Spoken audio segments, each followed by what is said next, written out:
Maybe some of that scintillating play that Gary talks about there has come from Sadio Mane, but he's going to be missing for some time. He's picked up that injury during the international break. It seems a lot of people around here are fairly confident they can predict that starting 11 from Klopp tomorrow. How are you seeing things shaping up? Well, maybe that's a problem, that people can predict it. I think it's a bit different. Manchester United seem to have a lot more options, but you look at the options Liverpool have, and you'd have to look at this man here, Salah. Now, Mane last season, in terms of being out, the record wasn't great. That's one of the reasons why they brought Salah, because there was never anyone who could ever fill that role when he wasn't there. Now, they found a way of getting the two of them in the team. It's going to be Mane on the left-hand side, Salah on the right. So, OK, you still got that pace and penetration. Maybe not quite at the level of Mane, but he's made a brilliant start to his Premier League career. And what I think will happen is this man, Coutinho, has been playing more of a midfield three. So I think he just joins the front three. That's how I see it. And you go back, really, to how Liverpool set up last season in terms of that front three. OK, Salah for Mane. And you'd say Lallana's missing from that midfield three. And if you think of last season against Manchester United, he went with that three. And I think one of the reasons why he will do that, or I think he will do that, is because you've got two midfield players out your three in Chan and Henderson, who are 6 foot plus. Manchester United could potentially dominate Liverpool on set pieces. We know that's a weakness for Liverpool.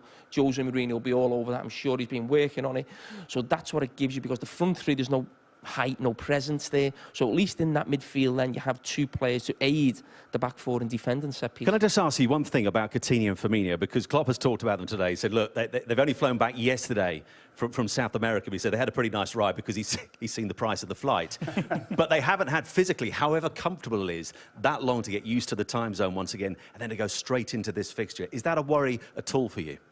It is. Listen, it's not ideal. Of course it's not. I mean, lots of players now, the Premier League's full of players from all over the world, and it's not going into a game of this magnitude. The fact it's an early morning kick-off also. But it is something they've got experience of, the club have. It's not like the first time it's happened. It's something that they do now every time they go away.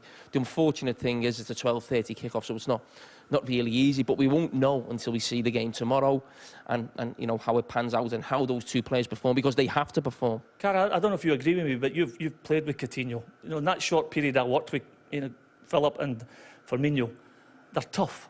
You know, they're South Americans. They're tough guys. As much as they're flair players and they're nice on the ball and they're technically very good, but they're tough. They're mentally strong. So, you know, as much I watch the South Americans seem to come back in at high level with their clubs all the time, and none of them ever seem to complain.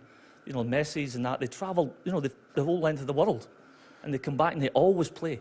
But they're fit lads. Yeah, I think sometimes, certainly in the past, we've had that assumption that South American players maybe at times are weak, or maybe not fancying them, maybe too tough for them. But you think of even Luis Suarez, Mascherano playing, the actual, as you say, I'm not just being tough mentally, physically as well. You know, you think of a Carlos Tevez as well, that type of character. They're so tough and robust and ready for Premier League. Now, listen, we'll see tomorrow. They've done it before. They have performed before games, yeah, on the back of international break, and hopefully it's the same tomorrow. Well, let's hope they're knackered.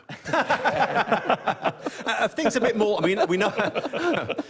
Mischief. We know about Fellaini. He's out after the international break for United. Yeah. In terms of selection for you, are things a little bit more straightforward or not?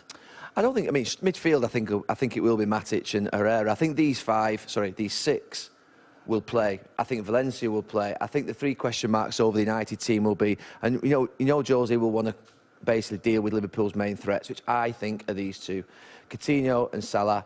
I think it's whether he thinks Young can handle Salah and whether he brings Darmian in. Me and Coley were just talking about it before. We think that Darmian might come in. He defends with his right foot. Salah making those runs. So I think that could be a potential change. Is he comfortable?